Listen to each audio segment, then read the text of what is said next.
piédira-t-il la colère? Voilà, nous allons maintenant passer à notre rubrique Nos auditeurs nous écrivent et particulièrement nous avons à répondre ce matin de questions, à savoir il y avait un sage oriental qui disait un bébé n'est pas un voyageur sans bagage, c'est-à-dire que l'enfant sera, s'il l'était déjà dans des temps immémoriaux.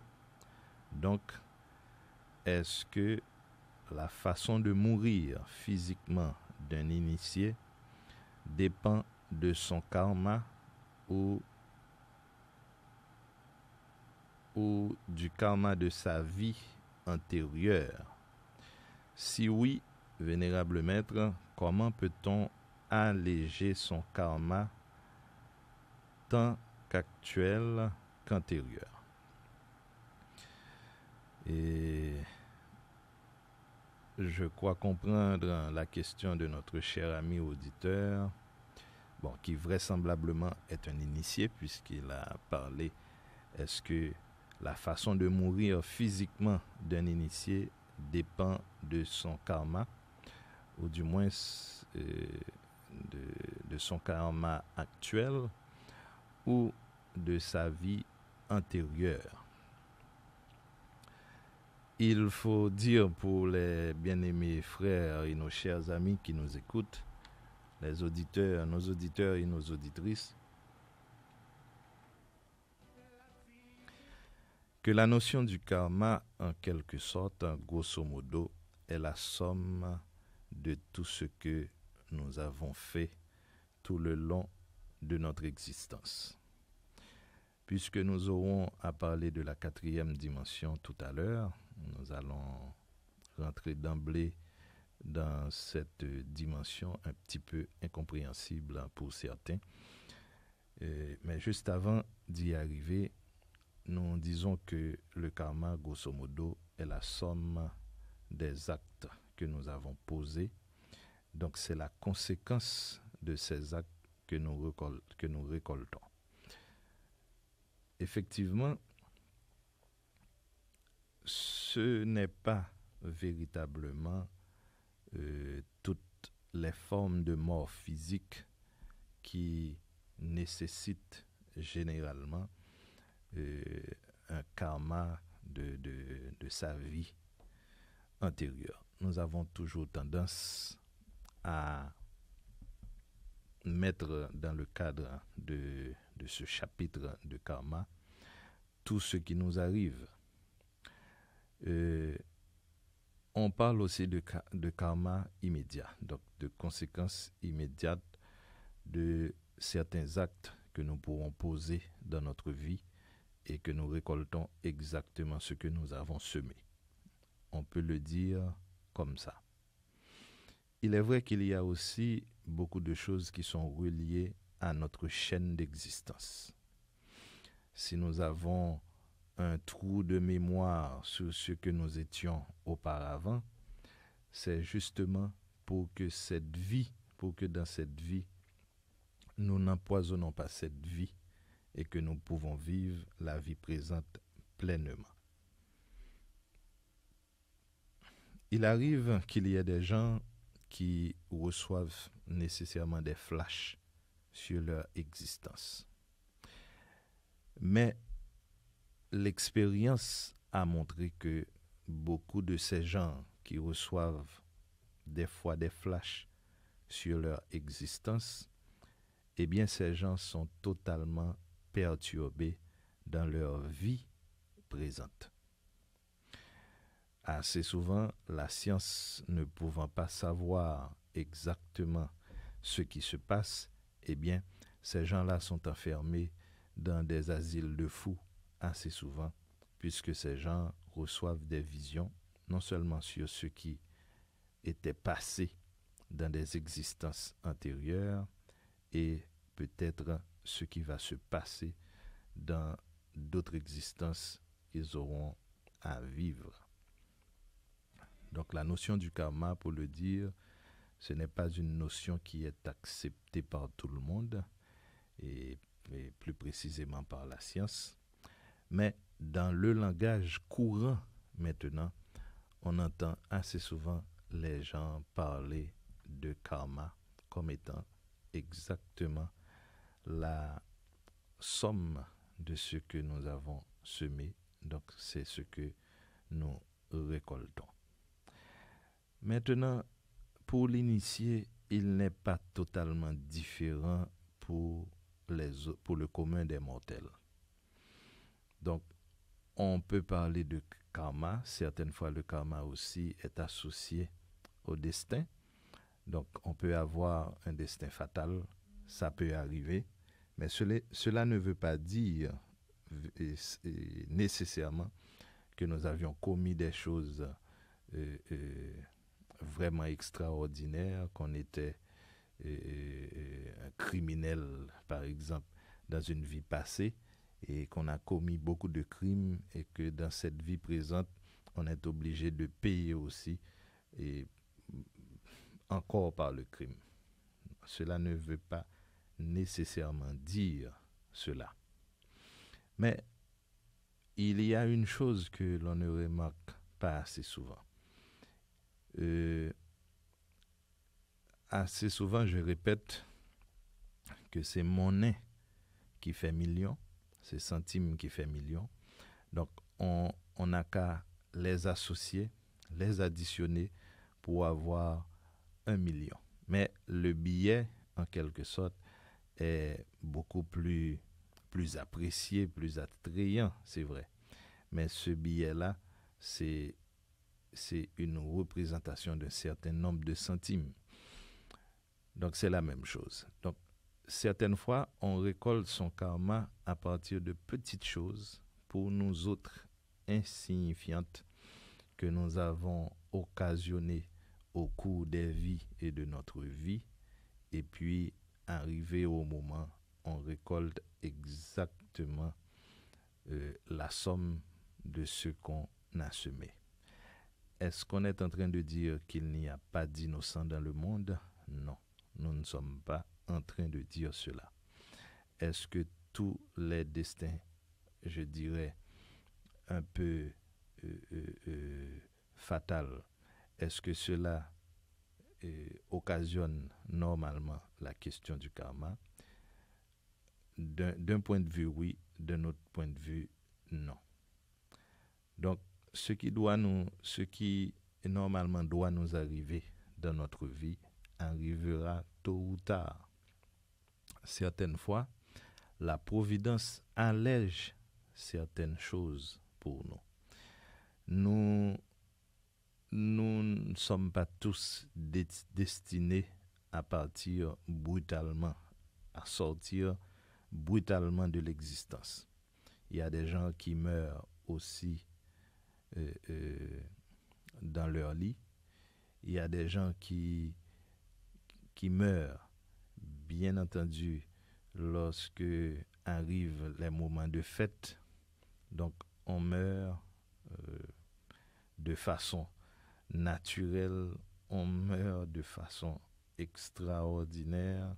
Donc, il y a des départs qui sont véritablement violents et d'autres qui ne le sont pas.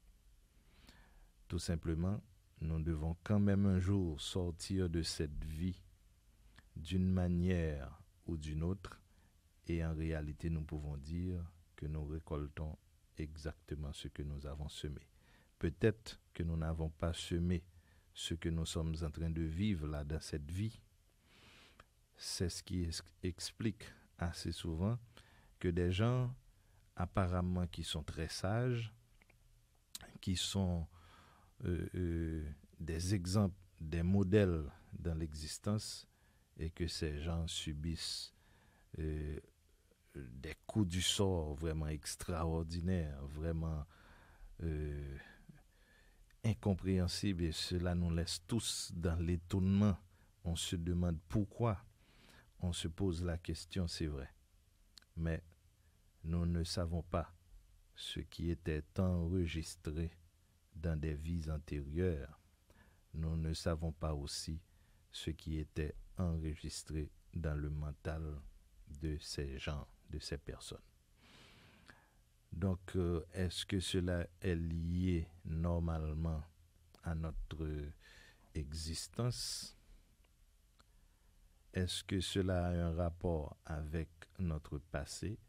Oui, cela a un rapport et cela peut aussi avoir rapport avec des choses que nous pouvons occasionner présentement. Maintenant, sur la question comment alléger son karma. Nous n'allons pas vivre cette existence en ayant en tête cette question de karma. Nous n'allons pas arrêter notre conscience sur la question du karma, se demandant comment est-ce que nous allons quitter ce monde. Non, nous n'avons pas à avoir ces idées en tête. Maintenant, des gens qui subissent, par exemple, les coups du sort, nous vivons dans un pays où près de 70 à 75% de la population essaie de joindre les deux bouts. Nous pouvons dire aussi que c'est un karma collectif si nous nous trouvons exactement sur cette terre en train de nous débattre pour essayer de vivre, en train de joindre l'utile à l'agréable, si nous pouvons dire, pour nous forger une vie. Ce n'est pas sans raison, c'est vrai. Dans la balance cosmique, on a décidé que ces gens qu'on appellera haïtiens, tout d'abord, voilà comment cela sera. Et le karma que nous sommes en train de payer ici, c'est justement la somme de ce que nous avons semé hier. Et ce que nous semons encore aujourd'hui, eh bien, la génération qui viendra après nous, eh bien, va nécessairement subir le coup du sort. Ce n'est pas sans raison que nous avons ces genres d'émissions à la radio. Ce n'est pas sans raison que nous tirons tous les jours, tous les dimanches matins, les sonnettes d'alarme pour porter les gens à réfléchir sur ce qu'ils sont en train de dire et surtout ceux-là qui ont la possibilité d'être comme nous derrière un micro pour enseigner d'une manière ou d'une autre, informer et former cette population. Donc nous avons justement la tâche de ne pas induire les consciences des gens en erreur et de ne pas proférer de paroles justement qui viendront compromettre notre existence et l'existence de tous ceux-là qui viendront nécessairement de nous, puisque nous sommes là en tant qu'êtres humains, nous reproduisons et nous reproduisons des gens qui sont à notre image et à notre ressemblance. Nous disons des choses, nous ne mesurons pas nos paroles, nous lançons n'importe quand et n'importe comment certaines paroles. Nous sommes en train d'abrutir les consciences.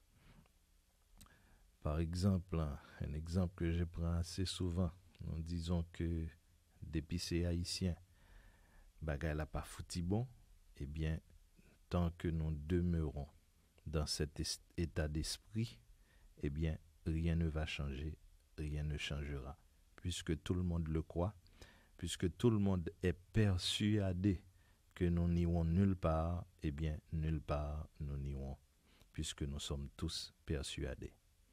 Donc sur ce que l'on doit travailler, c'est sur la conscience.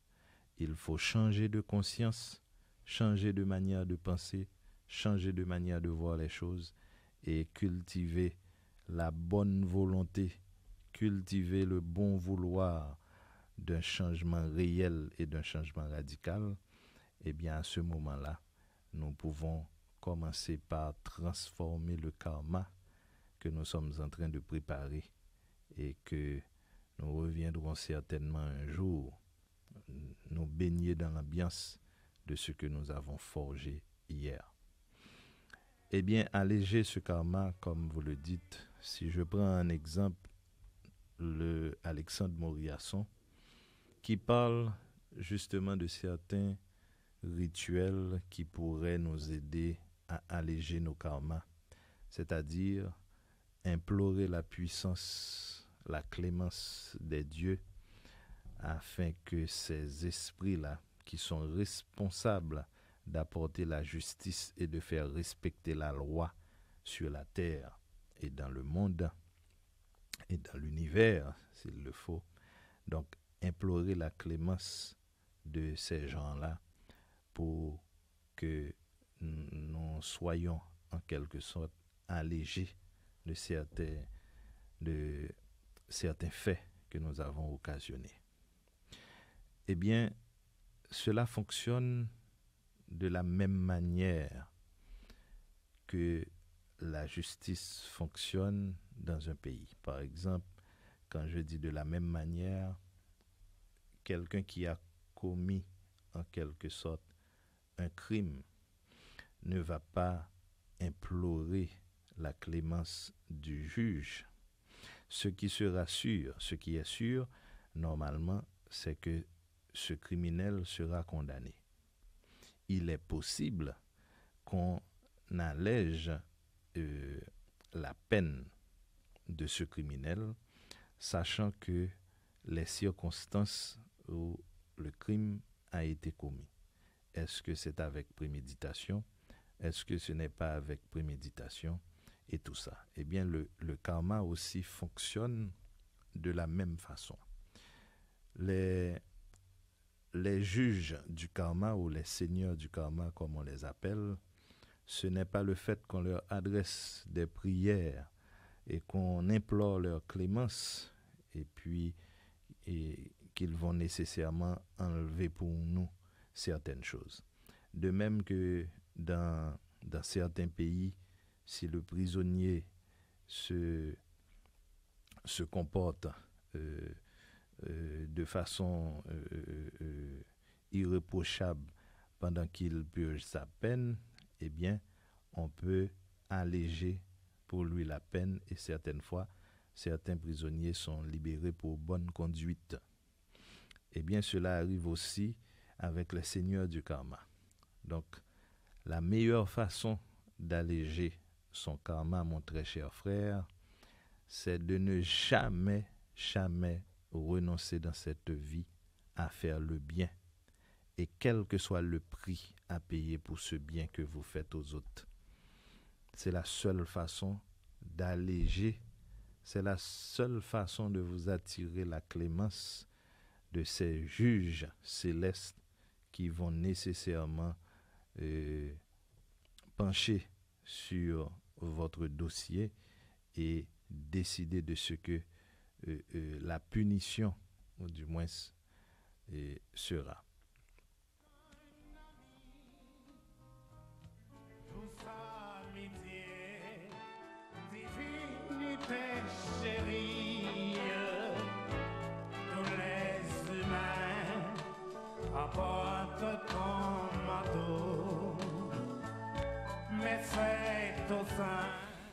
Il ne faut pas voir dans votre question que dans cette vie, qu'on est véritablement au courant de ce que cela peut être notre karma ou notre destin.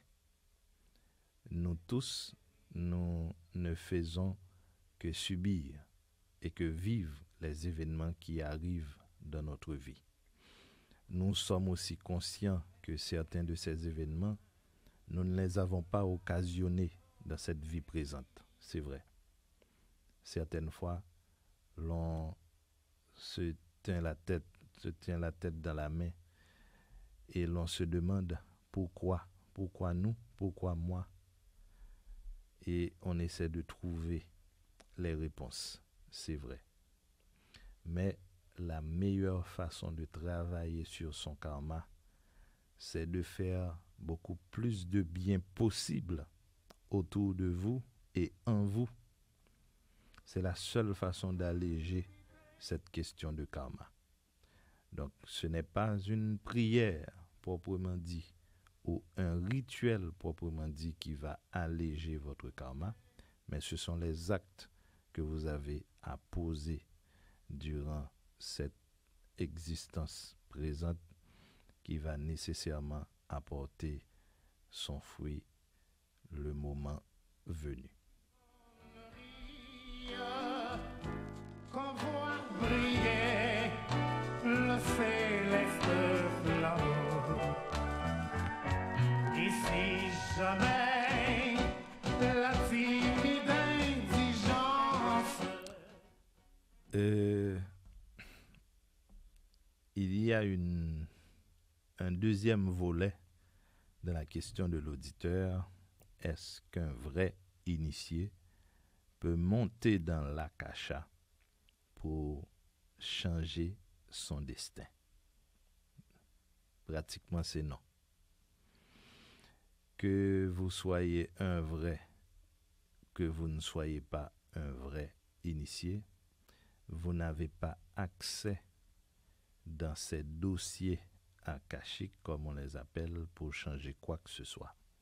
Sinon, je peux illustrer en quelque sorte ma réponse ou mon élément de réponse à la parole de Jésus. Lorsqu'il était pour lui question d'être livré, eh bien, il a dit dans ses prières, dans sa communion avec le Père, il a dit, si cette coupe pourrait passer loin de mes lèvres, Seigneur. Puis, il s'est rétracté pour dire que ta volonté soit faite. Eh bien, c'est le même exemple que nous venons de prendre tout à l'heure. Selon la gravité de la faute, le juge va quand même vous condamner. Peut-être que vous aurez une moindre peine après délibération. Peut-être aussi que vous pouvez avoir une plus grande peine selon ce que vous avez fait. Eh bien, si, en parlant d'initié parfait, parce qu'un initié qui pourrait monter dans les plans akashiques pour aller changer son destin, ce qui est impossible, c'est vrai, eh bien, cet initié-là est un homme réalisé, est un être réalisé. Et j'ai pris comme exemple, le Christ ne l'a pas fait. Il l'a voulu quand même demander à ce que cette coupe soit éloignée de ses lèvres. Mais puisque c'était déjà écrit, c'est une sentence prononcée, eh bien, cela devrait arriver et cela va arriver. Maintenant, est-ce que vous serez en mesure de comprendre ce qui va arriver et de surmonter ou de transcender ce qui va se passer? Eh bien, c'est ce qu'il a fait. Donc, il est impossible pour quiconque de se rendre dans les sphères, ou du moins dans le plan akashique, pour changer le cours de son destin. C'est impossible. Donc voilà, avant d'aller plus loin dans nos commentaires, disons déjà bonjour au vénérable maître Gélin qui est déjà avec nous. Bonjour vénérable maître. Bonjour vénérable maître collègue, bonjour à Brunet, notre metteur en ondes et à son assistant. Je salue tous les frères indistinctement et vénérable Boulé, je te félicite et de du développement que tu donnes et à la question de l'auditeur est relative au karma. Et j'étais en route, je t'ai entendu développer le karma avec toutes les précisions que cela requiert. Et je te félicite et je félicite aussi le frère qui a posé la question. Et je pense que toutes les réponses que tu as données sont des réponses utiles à des initiés et à des non-initiés. Parce que cette grande connaissance, je pense que tout le monde en a besoin. Et je pense aussi que ça peut servir à tous les niveaux. Je suis sûr que parler de karma, c'est parler de la connaissance ésotérique, et ça demande qu'on puisse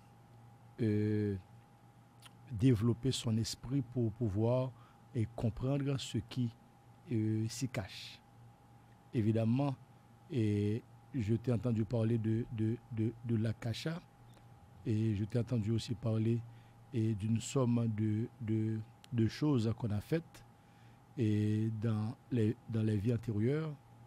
Et je t'ai entendu aussi parler de ce qu'on a fait ce qu'on a fait hier, ce qu'on a fait aujourd'hui.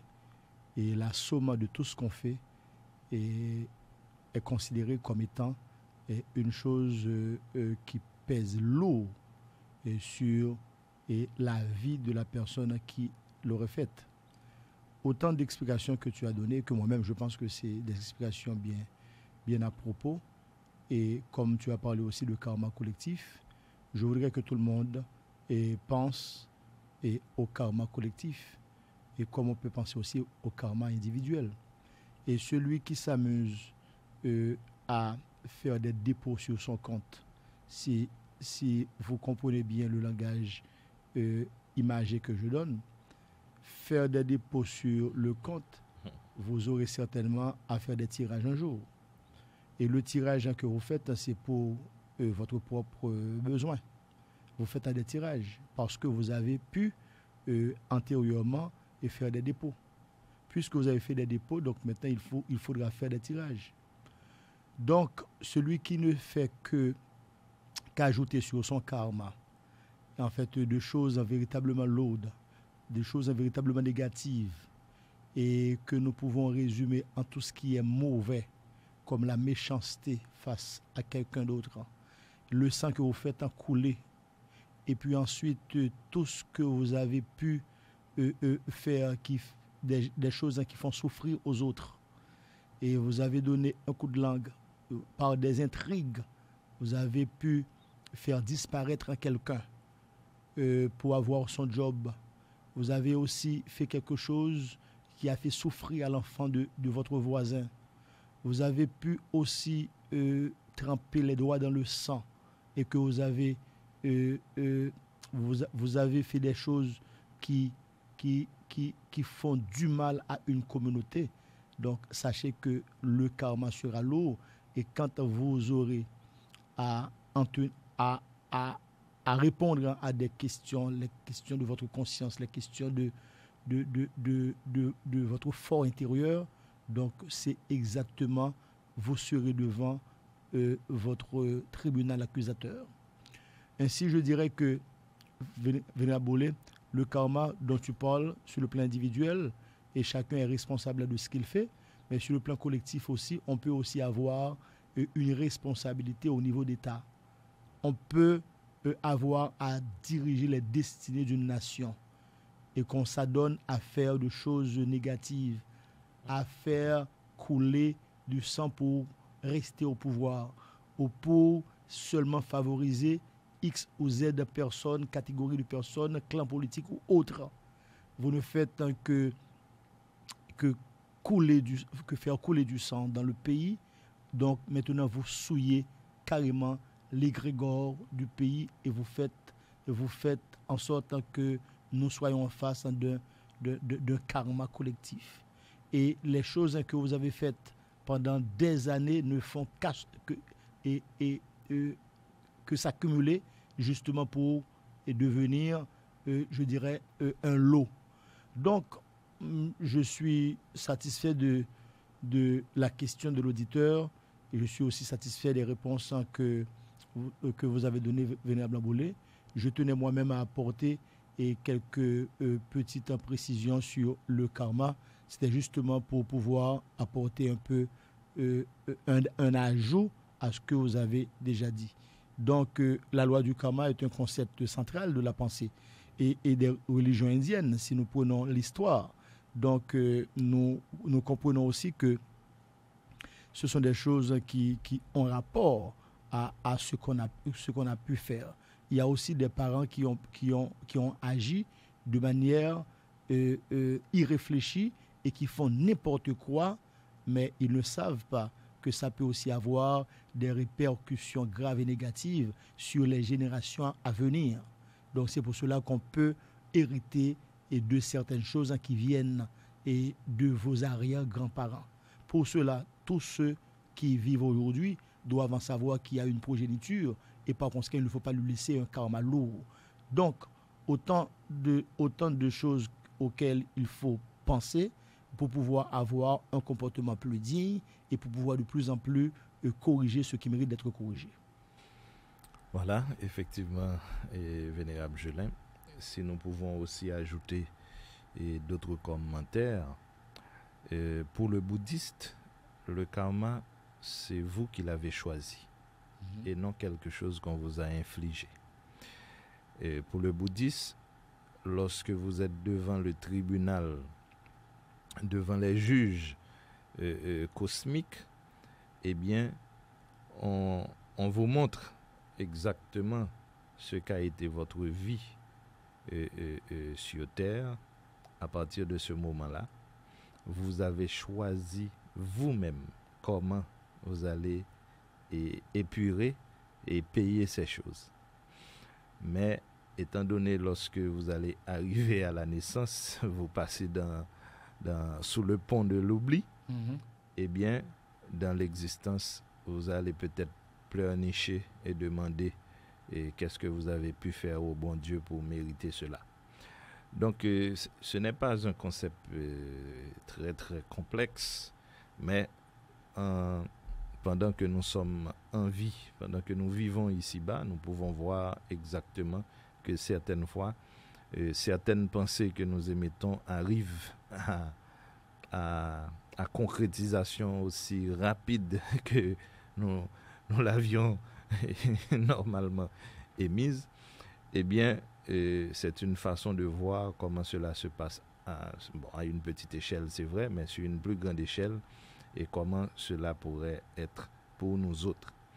Donc voilà, je pense que ces éléments de réponse que nous avons pu apporter à notre auditeur, ces éléments-là vont sûrement le pousser encore à faire beaucoup plus de recherches sur la question et de ce fait, il va quand même trouver beaucoup plus de lumière sur ce que nous avons pu avancer pour le mettre sur la voie. Mais c'est trop simple.